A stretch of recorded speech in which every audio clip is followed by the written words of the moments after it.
Bonsoir mesdames, bonsoir messieurs, une fois de plus, bonsoir et merci d'être au rendez-vous de ce magazine des immenses. C'est un réel plaisir d'avoir sur ce plateau Prince Kinana Silumbanza, cadre et communicateur au sein de la Convention pour la République et la démocratie, parti cher à Mbosso Kodiampouanga, président de l'Assemblée. Il faut dire également que ce parti est membre de l'Union Sacrée.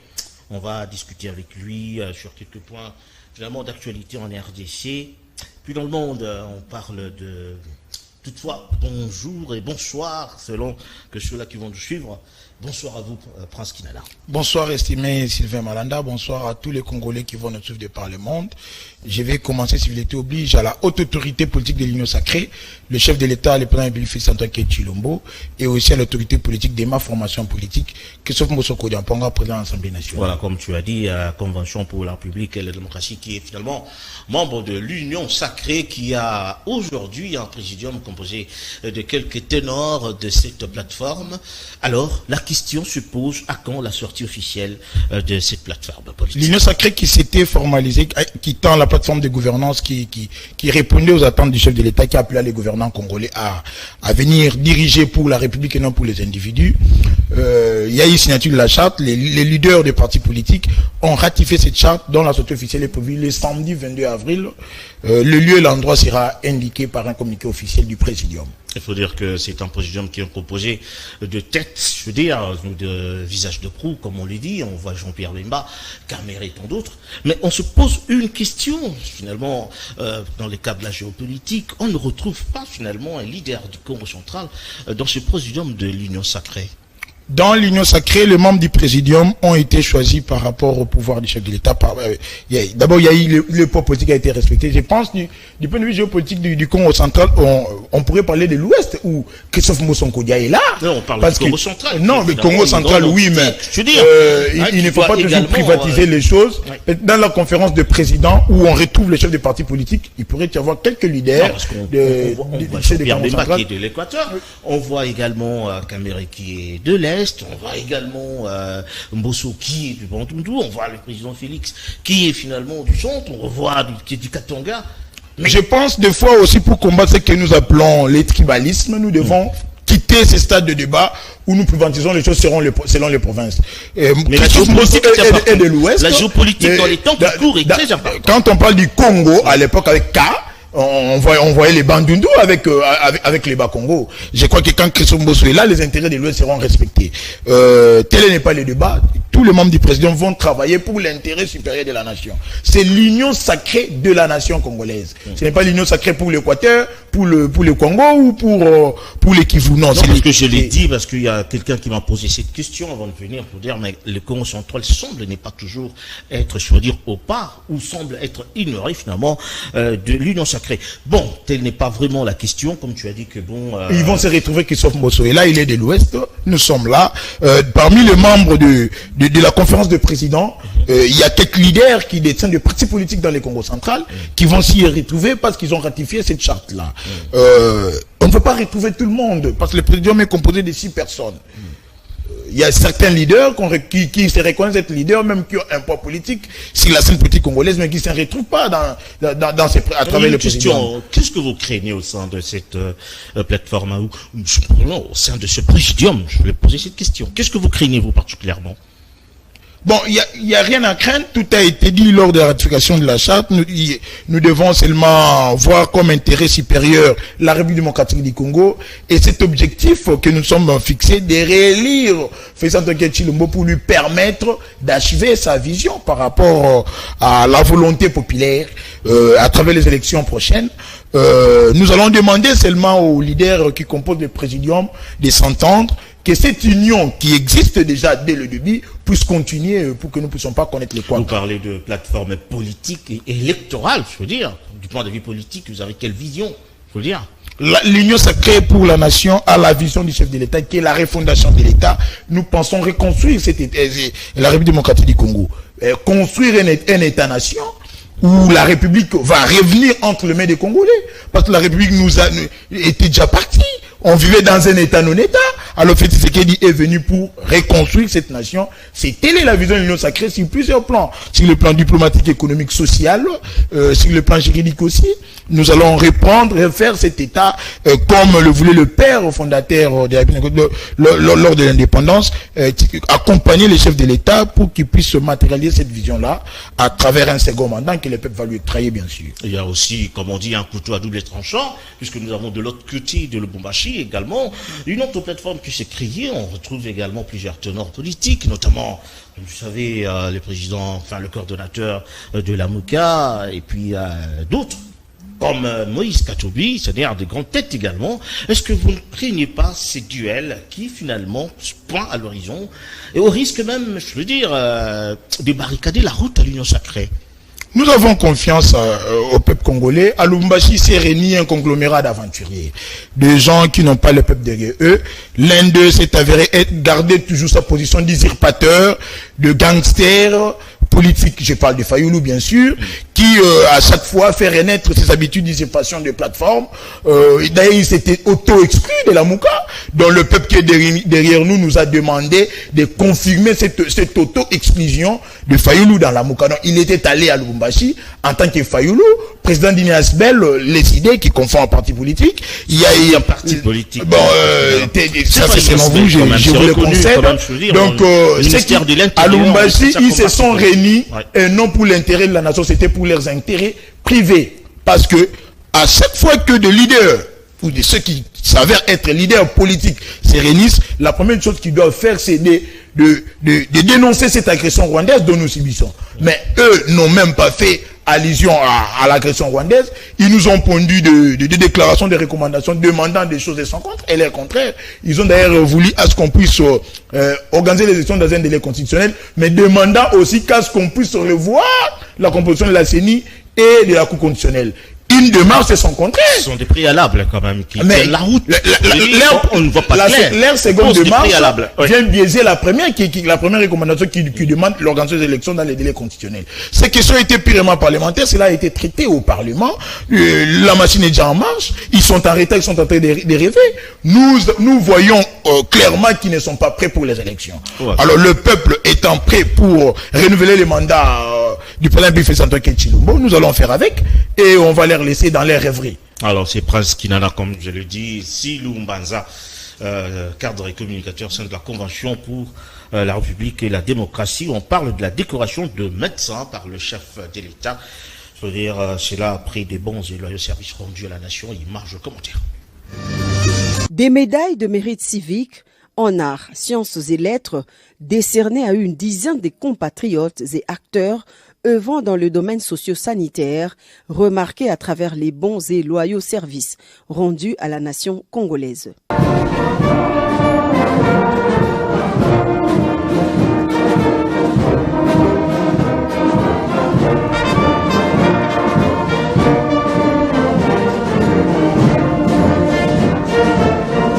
Une décoration spéciale qui concerne diverses catégories socio-professionnelles a été décernée par le président de la République en sa qualité de grand chancelier des ordres nationaux.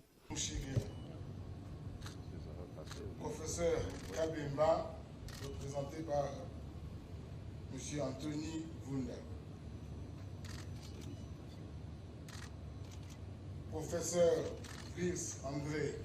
Maître de cérémonie, le chancelier des ordres nationaux, le général-major André Matouté Zoulois, a indiqué à l'assistance que certains parmi les décorés sont des professeurs d'université comptant à leur actif des publications scientifiques qui couronnent leurs recherches en santé publique. Parmi les décorés, certains l'ont été à titre posthume, à l'instar du docteur Pierre Diomi Mawessa, du docteur Mouché Guéra et bien d'autres qui ont déjà quitté la terre des humains. Je suis la veuve du professeur Diomi. Nous sommes très reconnaissants. Quand je parle de nous, c'est la famille Diomi. Parce que le professeur Diomi, ce n'est pas un inconnu dans ces pays. Tout le monde sait ce qu'il était et ce qu'il a fait dans ces pays. Donc, il mérite vraiment cette décoration.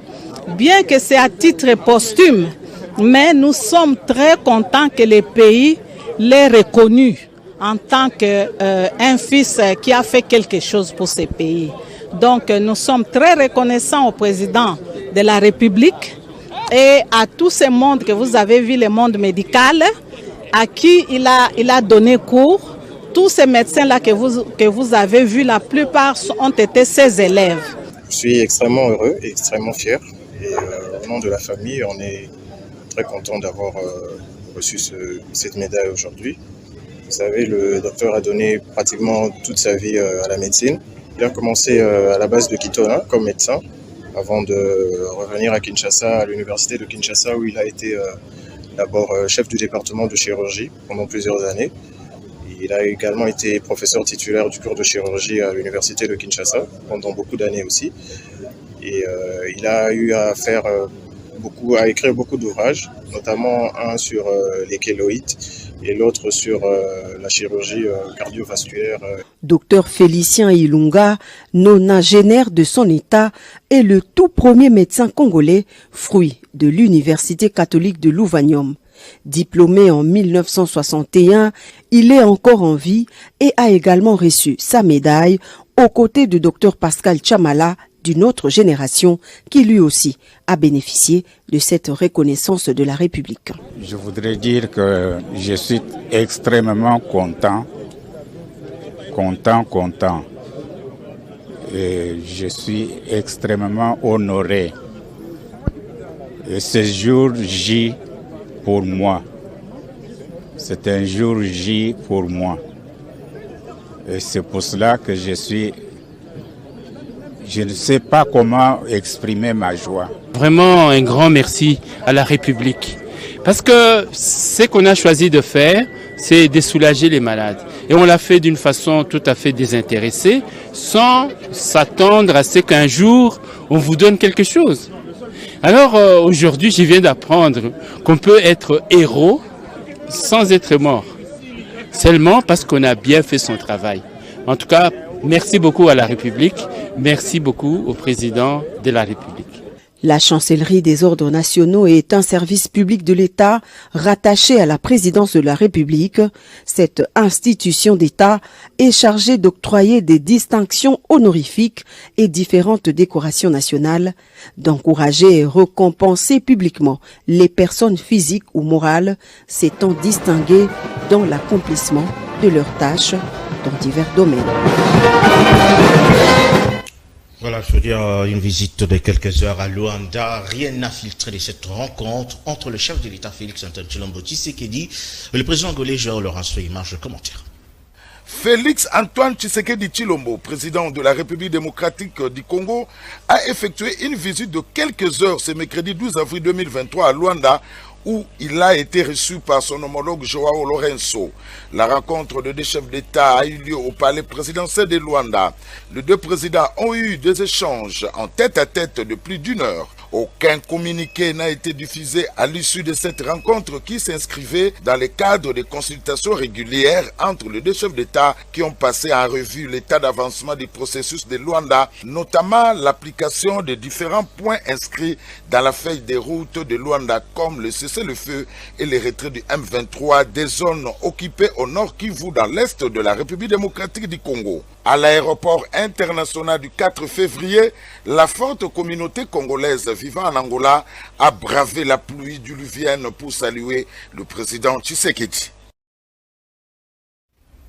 Voilà Kinana Silumbanza, voilà le chef de l'État finalement s'est empressé d'aller à Luanda pour quelques heures. C'est-à-dire, il n'y a pas eu un communiqué officiel après cette rencontre, mais tout a tourné certes autour de l'insécurité qui s'est vue à l'est de la RDC, le M23 et consorts. Mais bien avant qu'on en parle, j'aimerais qu'on fasse un clin d'œil par rapport aux différentes décorations qu'il y a eu des médecins, je veux dire des vétérans, mais également ceux-là, à titre posthume, qui ont œuvré dans ces secteurs pour soulager des vies. Comment appréciez-vous finalement cet acte de reconnaissance de la part du chef de l'État? Un grand chancelier de la nation, de la République, le chef de l'État Félix Antoine Tshilombo, a honoré ceux qui se sont distingués dans leurs différents services.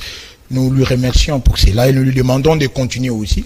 Même dans les domaines politiques, il y a de ceux-là qui se distinguent ou qui se sont distingués depuis qu'ils ont commencé à travers la bonne gestion, entre autres Christophe Mbosson Kodiapanga, de nous, Serdéens, fils politique de Christophe Mbosso. Attendons du chef de l'État en grand chancelier qui puisse aussi décorer Christophe Mbosso de son vivant, parce que quelqu'un qui a géré depuis tout le temps, sans ce qu'il puisse détourner, sans qu'il puisse, même un franc puisse... Christophe Mbosso a géré de ministères purement stratégiques, entre autres le ministère de Mines, aujourd'hui qui crée beaucoup de problèmes, le ministère des portefeuilles, de la santé et autres. Donc, nous demanderions aussi au grand chef de la République de penser à cela, comme Christophe Mbosso, Kengo Wadondo, comme ils sont encore en vie, de l'air décorer. Nous l'encourageons et qu'ils continuent à cela.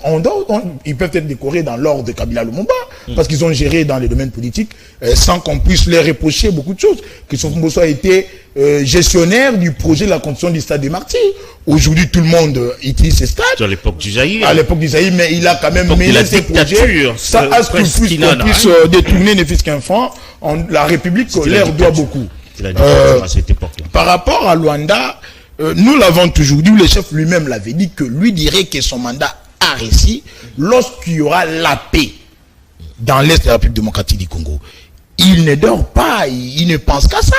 Un homme d'État comme l'a recommandé Winston Churchill, il ne peut pas penser même aux échéances prochaines électorales qui arrivent, mais lui pense à la future génération, il pense à la République, il pense à ses sangs qui continuent d'être versés par rapport à la mauvaise foi d'Idraguila, Kagame qui a instauré un État voyou au centre de l'Afrique, qui vit du parasitisme de nos minéraux. Cela doit cesser, c'est pour ça que les chefs ne ménagent aucun effort pour retrouver cette paix qui date depuis très longtemps. Point de presse du chef de l'État et du président de la Confédération helvétique qui tient ce jour à Kinshasa. Image de commentaire. Après l'exécution des hymnes nationaux de deux pays, le passage du détachement des troupes en revue et une prise de photos pour immortaliser ces moments, les deux chefs d'État ont eu un entretien en aparté d'environ 1 heure avant d'élargir ce tête-à-tête à leurs collaborateurs respectifs. À l'issue de cette rencontre, ils ont tenu un point de presse au cours duquel les deux présidents ont répondu aux questions des journalistes accrédités pour la circonstance. Réagissant à la question d'un journaliste, le chef de l'État de la République démocratique du Congo a déclaré d'un ton péremptoire « Il n'y aura pas de négociations politiques avec le M23 » et de renchérir que la seule option pour ces terroristes est leur inscription au programme DDRCS afin de se réintégrer dans la vie civile. En conclusion, le président Tshisekedi a déclaré avoir bon espoir de voir le retrait de ces forces négatives s'accélérer. Notons que l'agenda de l'hôte de marque du président Félix Tshisekedi prévoit un séjour à Goma et à Bukavu où il compte toucher du doigt la réalité de la catastrophe humanitaire issue de l'agression barbare et injuste nous imposée par le Rwanda. Ceci à quelques jours de l'accession de la Suisse à la présidence du Conseil de sécurité des Nations Unies. On reste dans les chapitres pour dire que le président suisse Alain Berset s'est rendu à Goma pour se rendre compte de la situation sécuritaire dans cette partie de la République. Qui marche au commentaire. Décontracté, le président de la Confédération helvétique Alain Berset est allé à la rencontre de milliers de déplacés internes installés au pied du volcan Nyiragongo à une dizaine de kilomètres de la ville de Goma. Visiblement marqué par le drame que vivent ces Congolais dans leur propre pays, à la suite de l'invasion des troupes rwandaises coalisées au mouvement terroriste du M23, Alain Berset a pris son temps pour s'arrêter et échanger avec ses nombreuses familles. Loin de caméra, le président Berset a attentivement écouté les témoignages de ces rescapés des atrocités contraints d'abandonner leurs milliers de vies naturelles. Dépourvus de tout ou presque, ces déplacés ne survivent que grâce aux dons venant du gouvernement et des organisations humanitaires.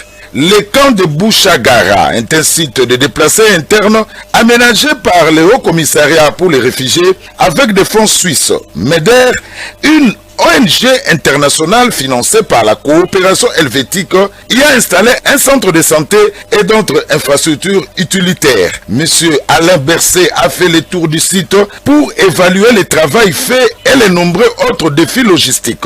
Dans leur plaidoyer devant ces visiteurs de marque, les déplacés de Bouchagara ont sollicité l'implication de la Confédération helvétique pour une solution définitive et durable. Dans ces campements, ces nécessités ont déjà enterré près de 450 victimes. Le ministre Patrick Mouyaya et Fabrice Pouela ont accompagné le président helvétique aux côtés des responsables de dirigeance humanitaire.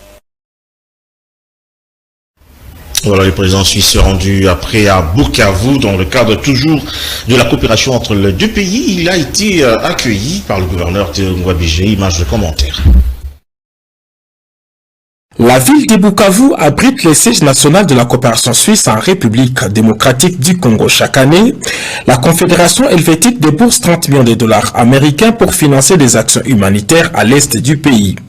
Cet argent suisse non remboursable vient en appui aux structures étatiques et privées dans 3 domaines d'intervention, à savoir la gouvernance, la protection des civils et prévention des conflits, les domaines de la santé et nutrition, ainsi que le domaine d'emploi et développement économique.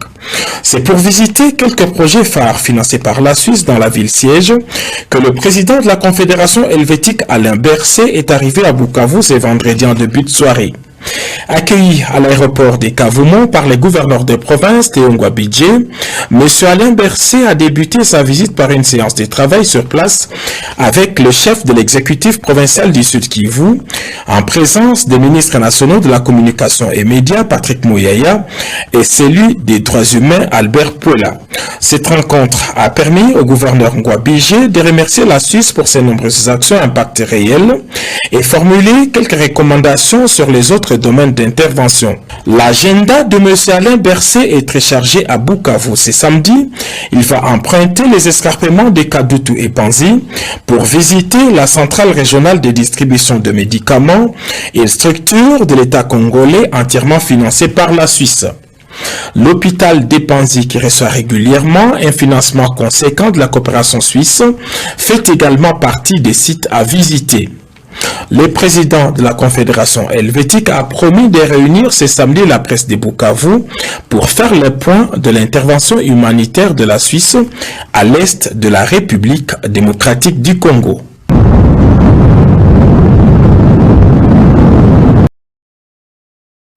Voilà, le président suisse qui s'est rendu à Goma puis à Bukavu. Il faut dire que la Suisse, certes c'est un pays important, parce que bon, la Banque mondiale et consorts, mais on ne voit pas toujours le président suisse en Afrique. C'est trop rare, il faut le dire. Mais on le voit au travers de la coopération qui existe entre son pays et divers pays. Alors, comment appréciez-vous finalement, je veux dire, je ne parle même pas de sa simplicité, puisqu'on l'a vu, n'est-ce pas très simple. Alors, comment évaluez-vous la coopération entre la Suisse et la RDC au regard de sa présence ici à Kinshasa? La Suisse demeure parmi les grands pays amis de la République démocratique du Congo. Nous bénéficions beaucoup venant de la Suisse à travers plusieurs coopérations dont la République a toujours été bénéficiaire. Mais j'apprécie qu'il était venu, qu'il soit venu en République démocratique du Congo. Déjà, bientôt là, la Suisse prendra les commandes du Conseil de sécurité des Nations Unies. Il n'y a toujours pas, il y a pas de problème entre la RDC et la Suisse. Nous pensons que, bien que la Suisse va maintenant présider à la destinée des Nations Unies, que la question de l'Est pourrait vraiment s'accélérer par rapport à tous les rapports que nous attendions et aux condamnations que le Rwanda doit bénéficier. C'est pour ça que le président suisse est descendu pour voir les réalités qui traversent le peuple congolais à travers cette guerre injuste. Et moi j'ai aussi aimé la position qu'a pris le chef de l'État devant le président suisse pour dire que nous ne sommes pas disposés à négocier avec ces terroristes du M23, que s'ils veulent négocier, ils vont négocier avec la puissance de feu des FARDC qui montent en puissance. D'abord, s'il faudrait les rappeler, c'est toute l'étape de négociation, les M23 ont toujours été représentés par le Rwanda. Alors comment ça serait absurde qu'aujourd'hui, la République démocratique du Congo parte encore signer un accord politique avec les M23? Or, nous attendons ce qu'ils puissent adhérer au programme de mobilisation pour la réinsertion civile. Point barre, c'est fini. Et d'ailleurs, le Parlement venait à voter une résolution interdisant tout brassage et mixage au sein de l'armée. Donc, ils doivent se conformer à cela. Le chef de l'État a acté et nous félicitons les chefs. Nous sommes derrière cette position ferme du chef de l'État. Alors, qu'est-ce qui justifie ce sursaut d'orgueil, je veux dire, le chef de l'État qui déclare haut et fort qu'on ne négocie pas avec le M23, alors qu'hier on parlait de négociation puis de la guerre? C'est parce que la République démocratique du Congo tend vers avoir une armée dissuasive. Notre armée s'est réforme, continue à se réformer à travers plusieurs réformes permettant la technologie qui tend à engager les chefs de l'État et voire même le commandant, l'état-major des FARDC, voire en logistique aussi. Donc nous sommes battus pour qu'il y ait levé de cette notification l'embargo et nous ne sommes plus obligés d'aller à genoux pour aller bercer ces terroristes qui ont fait que couler du sang dans notre pays. Donc le chef est clair, il est ferme, il se rallie derrière la recommandation des élus nationaux, le représentant du peuple, que nous ne voulons plus à ce qu'il y ait brassage et mixage. C'est ce qui a été à la base même de la faiblesse de notre armée, parce que nous avions eu dans les temps une armée multinationale. Aujourd'hui, à travers les réformes qui sont engagées dans l'armée, c'est presque à chaque semaine qu'il y a un officier militaire qui quitte les FARDC pour aller rejoindre le M23 ou pour aller rejoindre le Rwandais. Donc pendant que notre armée fait réforme, nous ne pouvons plus encore les réinfecter avec cette même maladie. Donc il faut dire quand même les exactions continuent quand même, il faut dire des scènes de sabotage continuent, quand même que le M23 se retire, il faut le dire, de certains territoires, mais on refuse finalement l'occupation par le FARDC des territoires qui ont été finalement évacués par le M23. Est-ce que cela n'est pas une sorte de, je veux dire, je ne voudrais pas utiliser un mot fort, mais quelque part c'est comme si on était en train de mater finalement les FARDC? Même en médecine, lorsqu'un malade commence à prendre le médicament, la maladie s'avère connaître une recrudescence. Mais à force que le médicament puisse agir avec un principe actif fort, la maladie va disparaître. C'est ce que vous êtes en train de connaître. Vu que les FARDC montent en puissance, Kagame veut aussi se montrer comme s'il est fort. Il est en train de fournir un homme et en armes, les M23, pour qu'il continue toujours à nous forcer qu'on puisse résoudre cette question sur le plan politique à base d'un accord. Mais l'État tient à ce que cette question ne se résolve plus s'il base d'un accord politique. Mais cela doit se résoudre selon les ententes qu'il y a eu dans le cas de la sous-région, dans le cas de la région, que les M23 doivent adhérer à la démobilisation à la responsabilité sociale. Et on ne peut plus aller à genoux chez nos ennemis pour les mater. Les FARDC ont connu un certain réagissement. Ils sont prêts aujourd'hui à répondre. Presque, alors, comment comprenez-vous finalement cette disposition qui recuse aux FARDC d'occuper les territoires qui étaient hier au M23? Et on met finalement l'année, je veux dire, on y place les forces régulières, enfin les forces de l'ERC. Le premier président de Chilombo avait établi un plan qui nous évitait la guerre. Parce que la RDC a toujours subi une guerre offensive. Nous étions dans la défensive et lui a choisi le moyen diplomatique. La plus belle d'ailleurs. Et nous la gagnons déjà. Parce que à chaque fois qu'elle libère de l'espace, on crée une zone tampon avec la force de joint de l'EAC. Mais nous faisons partie parce que nous sommes pays membres de l'EAC. Et c'est de l'EAC. C'est de l'EAC. Lorsque l'EAC reprend la zone, il stabilise cette zone pendant un temps. Dans les programmes, les provinces que les FARDC récupèrent. Déjà, il y a des localités qui sont sous contrôle de nos forces armées en Bunagana. Donc, c'est comme ça que c'est les terroristes du M23 continuent à prendre des déclarations, des communiqués disant que les FARDC sont en train de saboter même les faits. C'est parce que nous gagnons cette guerre de la plus belle manière qui est la voie diplomatique. Et c'est dans ce sens-là que l'État tient à ce que cela puisse se terminer. Ne vous en faites pas, c'est une question de temps. Parce que vous pensez que nous allons laisser ces zones qui ne soient pas contrôlées par nos forces de sécurité. Non, ça serait un abandon partiel de l'intégrité territoriale. C'est que chose qui ne peut pas être possible parce que toutes nos frontières seront et sont contrôlées par nos forces de sécurité. Voilà, on prend un autre élément qui parle du chef de l'État qui avait réceptionné une lettre venant de son homologue du Congo-Brazzaville, Denis Sassou Nguesso, le rassurant de la sécurité aux frontières entre les deux pays. Marge de commentaire. Raymond Zéphirin Mboulou, ministre de l'Intérieur, décentralisation et développement local de la République du Congo, a remis vendredi à la Cité de l'Union africaine un message du président Denis Sassou Nguesso au président Félix-Antoine Tshisekedi Tshilombo. L'émissaire du président Sassou Nguesso a déclaré qu'entre Kinshasa et Brazzaville, les deux capitales les plus rapprochées du monde, il y a toujours des questions de bon voisinage et d'amitié à traiter. Les deux Congos sont un seul pays et ont un même peuple, a-t-il souligné. Il a ajouté que les relations entre les deux Congos se portent très bien, affirmant que nos 2 jours, la République du Congo héberge environ 5000 réfugiés congolais de la RDC qui ont fui les zones les plus difficiles de Kwamout et Yumbi. Il n'y a pas de problème de sécurité entre nos deux pays, tout va bien, a conclu Raymond Zéphirin Mboulou. le Congo-Kinshasa et le Congo-Brazzaville, finalement, on se rassure de la sécurité entre les frontières. La question semble être, je veux dire, en sourdine, d'autant plus qu'à un certain niveau, il y a une sorte d'insécurité qui part du Congo-Brazzaville pour entamer la frontière congolaise. Est-ce qu'on peut parler d'un complot de la part de Brazzaville par rapport à Kinshasa? Il y a eu plusieurs actions qui se sont commises sur le fleuve Congo, patrimoine que nous partageons avec nos amis d'en face, les Congo-Brazzaville. Vous vous rappellerez que le gouvernement congolais d'en face avait cédé une île au Rwanda pour des raisons agricoles, le Mbamou. Depuis ce temps, le contrôle du fleuve Congo était devenu tumultueux par rapport à nos forces de sécurité. Il fallait que Brazzaville puisse affirmer sa position, des relations diplomatiques que nous entretenons ensemble, avant qu'on puisse déclarer une complicité par rapport à cette main noire qui trame derrière les exactions qui se commettent dans Kwamout et dans le fleuve Congo. Nous apprécions ces gestes du gouvernement congolais d'en face, venant réaffirmer pour nous rassurer finalement. C'est administratif. C'est administratif. Très bien. Ils ont écrit, ils ont éclairci pour lever ces malentendus qui pourraient tramer dans le gouvernement congolais de Kinshasa pour en dire que qu'il y a du mot consent en communication, n'est-ce pas? Il devait se réaffirmer les bonnes relations que nous avons toujours entretenues ensemble entre les deux Congos, entre nos deux pays voisins. Nous apprécions cela et nous attendons à ce que le gouvernement de Kinshasa reprenne le contrôle de ce qui s'est fait sur le Congo. Qu'est-ce qui empêche finalement? C'est comme ça que nous saluons d'ailleurs des réformes qui sont engagées dans ce sens par rapport au ministre de la Défense nationale et de l'Intérieur qui définissent une politique sécuritaire pouvant sécurité rétablir l'ordre sur le fleuve Congo. Voilà, puisque tu parles du ministre de la Défense, Jean-Pierre Bemba Gombo a reçu en audience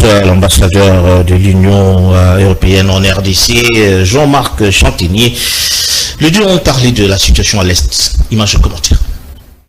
Jean-Marc Chantenier, patron de l'Union européenne en RDC, n'a pas employé la langue des bois. Le 1-23 doit être désarmé et démobilisé. À la tête d'une importante délégation reçue par le vice-premier ministre, ministre de la Défense nationale, Jean-Pierre Bemba, l'Union européenne a confirmé sa volonté de soutenir tous les efforts de paix et de sécurité sans pour autant brader la souveraineté et les frontières congolaises. Nous soutenons tous les efforts de paix et de sécurité, les processus de Luanda, le processus de Nairobi. On a beaucoup parlé d'ailleurs avec le vice-premier ministre du programme de désarmement, de mobilisation.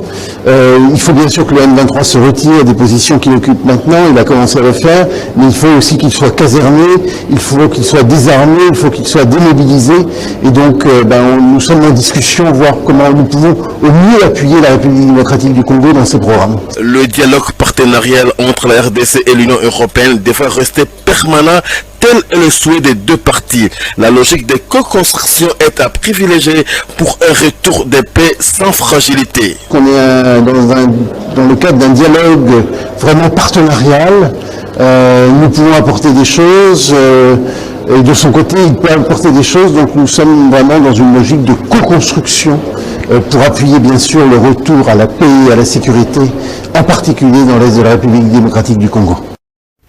On reste à la Défense pour dire que Jean-Pierre Bemba, ministre de la Défense, a également reçu en audience, l'ambassadeur de la Turquie en RDC. Les deux personnalités ont parlé de projets entre les deux pays. Image, commentaire. Défis similaires et menaces asymétriques auxquels font face la RDC et la Turquie ont été largement évoqués au cours des discussions entre le vice-premier ministre, le ministre de la Défense nationale et ancien combattant Jean-Pierre Bemba Gombo et l'ambassadeur turc en poste à Kinshasa, Murat Wiko. Le diplomate turc se félicite de l'approche congolaise à travers le patron de la Défense pour ce qui est de la sécurité et de la stabilité de l'État. Approche qui corrobore les ambitions turques dans ses relations avec la RDC. En ce qui concerne la coopération turco-congolaise, le volet sécuritaire a une signification très particulière, je dois dire, parce que, entre autres, les deux pays font face à des défis similaires au niveau des menaces asymétriques. C'est très important pour nous de pouvoir accompagner la RDC dans son combat contre le séparatisme, parce que la Turquie aussi a vécu de tels chapitres douloureux malheureusement dans le passé, et on a connu des réussites. Nous sommes ici pour partager nos connaissances, notre savoir-faire, et nous sommes tout à fait déterminés à continuer à accompagner la RDC en face de tels défis. Des projets importants vont voir le jour très prochainement dans le volet sécuritaire et la formation des hommes des troupes. Projet pour lequel la Turquie entend accompagner utilement la République démocratique du Congo. Nous avons plusieurs accords déjà signés et maintenant nous nous préparons pour la phase d'implémentation, je dois dire. Et avec son Excellence Monsieur le Vice-Premier ministre, on s'est mis d'accord de continuer notre dialogue de façon très étroite dans la période à venir pour pouvoir procéder à plusieurs activités concrètes. Ce qui est important pour nous, c'est de pouvoir procéder à l'étape dans laquelle nous pourrons admettre les étudiants congolais dans nos académies de guerre. C'est important pour la formation des cadres des FARDC. Voilà, parce qu'il je reviens à vous. Le ministre de la Défense, Jean-Pierre Bemba, semble attirer l'attention de la communauté internationale. On assiste à plusieurs visites déjà depuis son installation de son gouvernement. Comment comprenez-vous cela? J'aime beaucoup cette synergie diplomatique qui se passe au niveau de la présidence, l'Assemblée et aussi au ministère de la Défense. C'était important qu'ils reçoivent Châtaignier pour qu'ils puissent éclaircir la position. Vous rappellerez que l'Union européenne a été une main nourricière de Kigali, Kigali qui est par ailleurs la main nourricière du M23. Il fallait que Châtaignier puisse nous rassurer clairement leur position par rapport à la situation sécuritaire dans l'est de la République démocratique du Congo. Nous apprécions cette approche diplomatique qu'a pris le VPM Jean-Pierre Bemba. Nous l'encourageons dans ça, mais j'ai aimé du fait qu'il ait réussi l'ambassadeur turc. Vous rappellerez que la Turquie appartient à un bloc diplomatique avec la Russie. Ces blocs dont l'Occident ne veut pas que la République démocratique du Congo puisse franchir, mais qui s'avère un bloc important pour nous en termes de la logistique. Et nous encouragerons le gouvernement congolais à continuer à entretenir de très bonnes relations avec ces blocs-là, qui n'a jamais été un bloc hypocrite, comme cela s'est avéré avec le bloc franco-américain, qui vient le jour à Kinshasa et la nuit à Kigali. Nous saluons cette politique sécuritaire du VPM Jean-Pierre Bemba que nous espérons qu'il va quand même apporter une solution et aussi réarmer moralement nos forces de sécurité, les FARDC, à travers diverses initiatives. Nous avons écouté l'ambassadeur turc parler de l'école de guerre pour la formation, ce qui est aussi important pour avoir une armée dissuasive. Voilà, on parle d'une ordonnance sur la régulation du type numérique, classons l'opportunité des rêveries comme offense. Image et commentaire.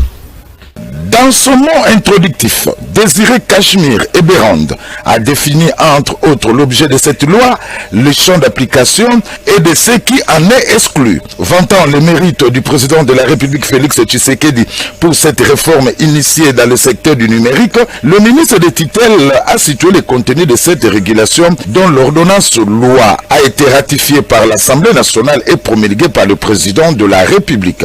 Désiré Cachemire Eberand a salué un texte révolutionnaire qui comprend 5 livres en plus d'un livre préliminaire. Le premier pose les règles sur le service des activités du numérique, le deuxième porte sur les écrits, outils électroniques et prestateurs de services de confiance, le troisième c'est sur les contenus numériques, le quatrième c'est sur la sécurité et la protection pénale des systèmes informatiques, le cinquième c'est sur les dispositions diverses transitoires et finales, a-t-il souligné. Dans la foulée, le ministre du numérique a rappelé l'objet de cette loi.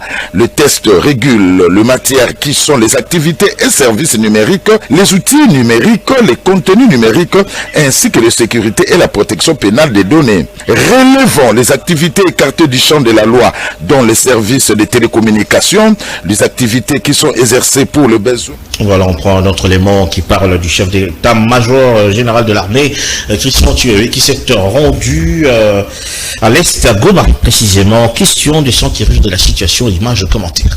Le lieutenant général Thioui Songesa Christian poursuit sa mission de commandement et de contrôle à Goma, au Nord Kivu. Accompagné du gouverneur militaire du Nord Kivu et du commandant de la 34e région militaire, le chef d'état-major général a visité ce lundi 10 avril 2023 les unités des FARDC basées à Luonga et à Lupango, au nord de Sake, dans les territoires de Massissi. Sur place, un briefing sur la situation générale dans cet axe a été présenté au chef d'état-major général et à sa suite aux militaires déployés dans ces localités. Il a transmis les encouragements du commandant suprême, le président de la République, Félix Antoine Tshisekedi. Toza na front, na memeli bino message ya mokonzi ya mboka, président na biso Félix Antoine Tshisekedi, ya encourager bino mapinga, bo résister, boza pe na front pe na première ligne.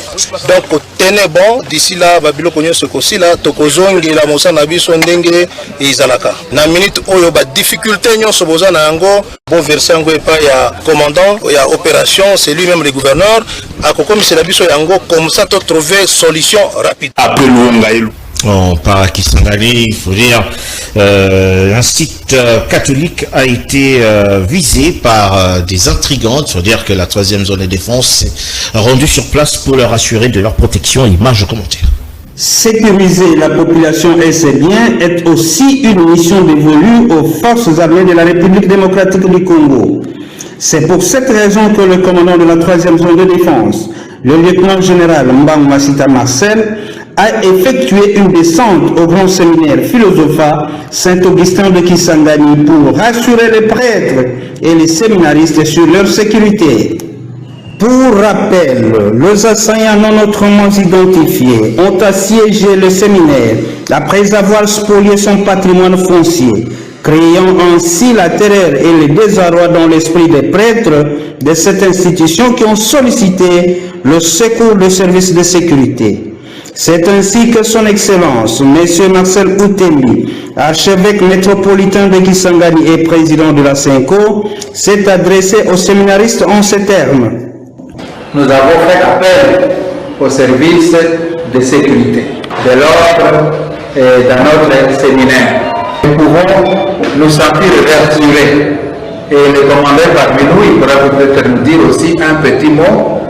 Nous tenons à saluer la présence du commandant de la 3e zone de défense. On se rend, je veux dire, à l'Assemblée nationale où, après son audition, le directeur général de la SNEL, Fabrice Lusinde, a été déchu de ses fonctions. Image commentaire. On rappelle que dans sa réplique, le directeur général Fabrice Lusinde est revenu sur le plan d'action 2023-2027, lequel porte sur le redressement de la SNEL. Il s'agit de son propre diagnostic de ses premiers mois en tant que directeur général de la SNEL, SA, lequel s'articule autour des axes suivants: améliorer les services à la clientèle, réduire les délestages et le proche noir à travers notamment l'installation systématique de compteurs, soit un client, un compteur. La grande faiblesse de la société depuis sa création en 1970, c'est le fait que la majorité de ses clients ne disposent pas de compteurs. Sans compteur, on essaie de mesurer la qualité d'énergie qui circule dans la ville. Aujourd'hui, la grande difficulté liée au délestage, c'est le fait que la ville de Kinshasa, miroir du pays, est sous une dynamique de croissance urbaine très importante. Mais comme il n'y a pas de compteur, on ne sait pas quelle quantité d'énergie est consommée par ces nouveaux bâtiments qui fleurissent dans la ville un peu partout. Et comme il y a un décalage entre l'octroi de permis de construire et les raccordements à l'électricité, il y a toujours un problème. Par exemple, sur l'avenue de 8 parcelles, un des propriétaires a vendu sa parcelle. En principe, lorsqu'on sollicite un permis de construire, on dépose en même temps un dossier sur lequel on inclut le schéma électrique et on précise la puissance pour laquelle on souscrit. Généralement, ces commissions se réunissent sans jamais associer les agents de la SNEL et de la Régie des eaux. Ils viennent après juste pour constater a-t-il débobiné, sur voie, monocorde et sans trop de conviction.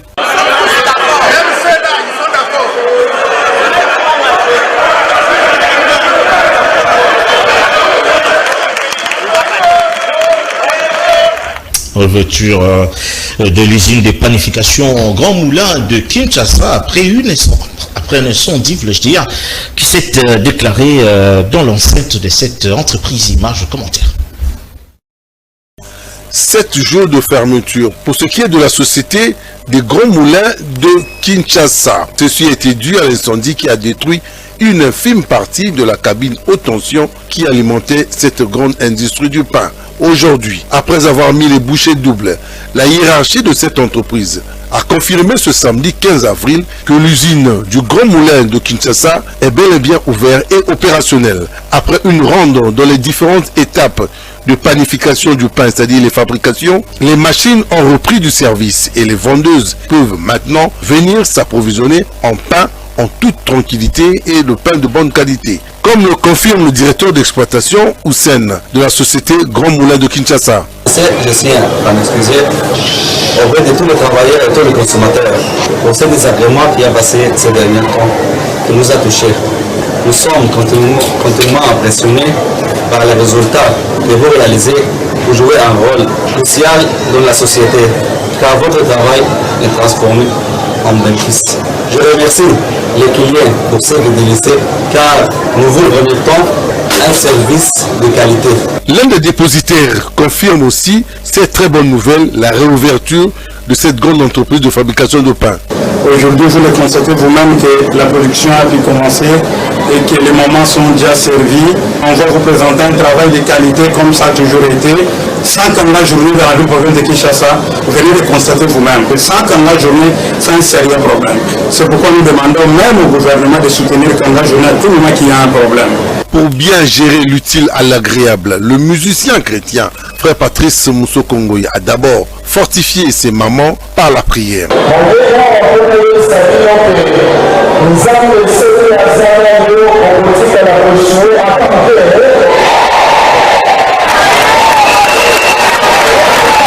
Ensuite, quelques louanges sous le rythme des cantiques du Frère Patrice qui ont clôturé cette rencontre dans une journée où les braves mamans sont venues directement commencer avec l'achat des pains. Voilà, nous sommes pratiquement arrivés au terme de ce magazine. Prince Kinana, des petits commentaires par rapport à l'usine de panification Grand Moulin de Kinshasa qui a réouvert finalement ses portes après l'incendie qu'il y a eu. Vous avez sûrement un commentaire, d'autant plus que nous avons compris qu'il y a eu pénurie de pain à travers l'accident. Pendant une semaine, on a eu du mal à s'approvisionner en pain. Alors, c'est un ouf de soulagement pour les consommateurs. Moi, j'apprécie la célérité avec laquelle cette situation a été résolue. Vous savez, Grand Moulin de Kinshasa fait partie de ces usines de panification qui nourrit presque le prix de toute la ville de Kinshasa. Il s'est vu une pénurie énorme, terrible même de pain, c'est à travers la ville. Ouais. Les gens voulaient d'ailleurs déjà attribuer cela au bilan du chef de l'État, sans connaître que c'était une panne liée à l'électricité. C'est comme ça qu'on dit que l'électricité fait partie des clés majeures pour le développement même de la cité. Nous apprécions ce qu'ont fait les dirigeants, même toutes les autorités de la ville, pour à ce que cette usine reprenne les activités, sur la satisfaction même de la population quinoise qui s'est empressée d'aller en masse, en liesse pour s'approvisionner en pain. On a même vu le frère Patrice Goïmoussoko en train d'animer finalement la prière pour que cette chose... Cela fait partie de la culture africaine, vous savez, les Africains, à chaque fois qu'il y a un malheur, on associe cela à la musique pour distiller un peu cette amertume qu'il a. Bonne chance à cette entreprise Grand Moulin de Kinshasa. Alors le DG de la SNEL, il faut dire qu'il a été déchu après son passage à l'Assemblée nationale pour incompétence et détournement. J'ai apprécié le dévouement, ces sens républicains des élus nationaux qui ont quand même rempli un des devoirs attendus par le peuple. Vous savez, le DG Lucindé faisait partie des fils maison. Il était là en tant que déjà depuis près de 7 ans, mais il n'a pas pu mettre une politique de management capable de pouvoir relancer cette entreprise. Parce que la SNEL fait partie des entreprises qui nous donnent du fil à retordre à travers le développement développement, voire même dans plusieurs des provinces, à travers le programme, la SNEL devait accompagner ou précéder déjà le programme de développement des 145 territoires. On l'attendait dans ces secteurs-là, vu qu'il n'a pas pu répondre aux missions lui assignées. Les élus du peuple, à travers leurs missions de contrôle parlementaire, ils l'ont déchi, nous disons coup de chapeau à l'Assemblée nationale. Le soir, les DG actuels, interpeller l'autre DG qui était avant et tout, cela semble n'est pas arrangé la situation qui demeure intacte, c'est-à-dire l'obscurité qui règne à Kinshasa. Cela lance déjà un cri pourvu qu'on veut le meilleur. Nous visons la méritocratie. Nous voulons restaurer l'État, mais on va pas les restaurer avec ceux qui ne travaillent pas, qui sont là statico, qui restent à ce que tout provienne du gouvernement central, pendant que nous sommes dans un pays où les compétences sont purement décentralisées. Lorsqu'on vous nomme sur l'ordonnance présidentielle comme DG d'une entreprise, vous devez mettre sur point une politique managériale pour pouvoir relancer cette entreprise. Également ce que l'ICID n'a pas fait, c'est que ce qu'on attend l'Assemblée nationale au tournant pour qu'il puisse passer dans plus d'entreprises qui sont en train encore de souffrir, où le peuple attend plus les promesses du chef de l'État à travers ces entreprises-là dans leur politique de gestion. Voilà, c'était donc, je voulais dire, Fabrice Lucindé, je vous comprends pas. Voilà, vous êtes Prince Kinana Silumbanza, vous êtes cadre et puis communicant au sein de la Convention pour la République et la démocratie, le parti cher au président de l'Assemblée nationale. Merci d'être venu. Merci beaucoup, estimé Sylvain Malade. Voilà, merci également à vous qui nous avez suivis de partout. Merci à Serge Marcosso ainsi qu'à Kouparboula et Soulemboyo pour la réalisation de ce magazine. Nous voulons se rencontrer le dimanche prochain. D'ici là, portez-vous bien. Bon, c'est le programme sur Canal Ken.